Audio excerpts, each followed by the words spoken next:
Oh, hi. What if you started all live videos like that, acting surprised that all of a sudden you were being videotaped? It'd be a little ridiculous, huh?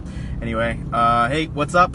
I'm driving to work. I usually do the Capole site on Sundays, but we got some stuff going on tomorrow, so I'm doing it today, and I have effectively been stalling for the past couple hours. I did a photo shoot this morning with some friends, testing out a new camera that I got recently, thinking that I needed a hobby, so gonna get back into that. I used to do photography a lot, and so switched brands. I'll talk about this all at another time, but the interesting thing is that the focus ring is backward, the zoom ring rather is backwards, and so that's takes some getting used to, because I shot Canon for so long that I'm just used to going one way with the zoom ring to zoom, and so now when I'm trying to zoom, I'm actually going wide, which is a little confusing. So all the settings are a little different, but anyway, I wanted to talk about Sabbath, rest. The reason I'm talking a little bit about hobbies too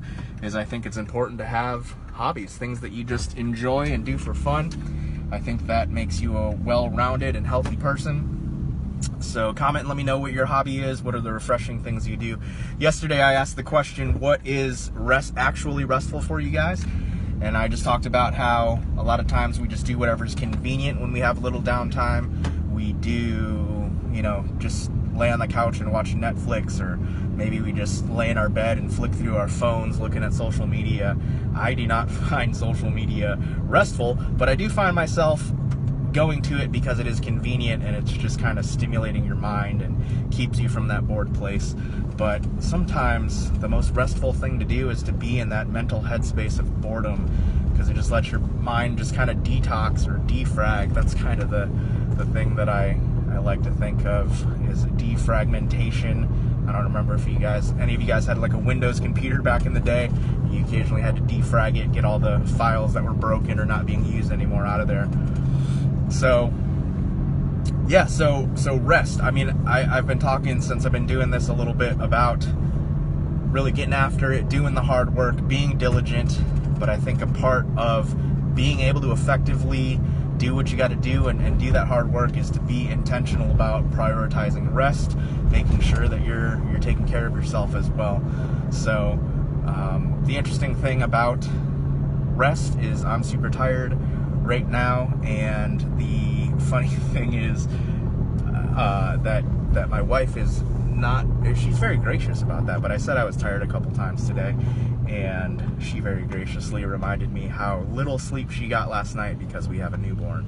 So my wife is way more tired than I am, and she let me get away with saying I was tired a couple times today. So I have an amazing wife, guys, and I'm really blessed by her. So I wanted to talk about Sabbath today. Someone actually messaged me and asked if I was going to talk a little bit more about that. So Sabbath is something that we started trying to implement into our lives recently, probably within the last year. When God speaks in threes, I try to listen. So what happened was we went to Kona 2 summers ago, and as soon as we flew in, our friends picked us up and they said, hey, we're going to a Shabbat meal. Shabbat is the Hebrew word for Sabbath, and I believe that's true. Shabbat, Sabbath, yeah. Somebody correct me if I'm wrong on that, but I think that's true. So they said they were doing that, and I was like, oh, that's interesting. So that was just kind of in the back of my mind there. And then once we got back from that trip, we were hanging out with Megan Robert. She happened to be in Honolulu at the same time as we were coming back from Kona, and our friends, the Blossers, are who we hung out with in Kona.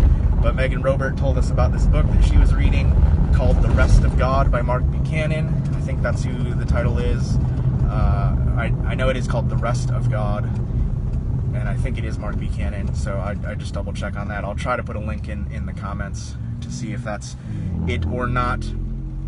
And I think Dave Burr actually recommended it to her. So I read that book, and it was amazing. It was just talking about putting Sabbath into practice and how that's kind of a lost art for Christians. And then I mentioned this book earlier in one of our videos, The Legacy Journey by Dave Ramsey, and he talks about how at the end of Sabbath, one of the routines is the Havdalah, where they pour a chalice of wine to overflowing, and it's just an act of praying that God would fill their cup, their family's cup in provision to overflowing so that they can bless other people, and that's kind of the order of things. So since I had all of these 3 things going on that reference Sabbath, I decided to take it a little more seriously. And what's interesting is, as I was interviewing with the church that I'm now currently working part-time for, the pastor around that same time said that the Lord had really led him to start observing Sabbath as well. So what we do is we try to, at Friday at sundown, and again, we adjust it, we're not legalistic about it. Friday at sundown, we'll light some candles and go through some of the Sabbath prayers, and we do that in light of Jesus. And there's different elements to that. So they light, the woman lights the candles and prays for the home, and then there is bread, and there's a prayer for the bread, and then there's wine, and there's a prayer for the wine. We live on a dry campus, so we don't use wine, we use sparkling water, and so it's just a great way to stop and reflect and to be thankful. Something that I do is I turn off all of my media devices, I put my phone away, I put my computer away, and for 24 hours I try really hard just not to check anything at all and not be available. And that allows me to just really spend time focusing on family. We try to either cook or order just a meal that's amazing and really just enjoy that meal together. I always brush my dog on Sabbath and just give him that attention as well. So that's how we observe Sabbath, time just to be together as family. It's a time for me as the dad to bless my wife and to bless my child, which is a really cool thing too. I heard somebody recently talking about the success of Jewish people, and they said that, or they wondered if that was part of it, because at once a week the father gathered the family and blessed the children. So that's something that we're trying to incorporate too, which is an intentional family time, an intentional time to rest and to be thankful and to connect with family and to disconnect from everyday life. And so leading up to that, I really try to get the house clean Friday so that I'm not staring at a pile of dishes in the sink, which would then frustrate me and really not allow me to rest. So I try to make sure the house is in as much order as it can be.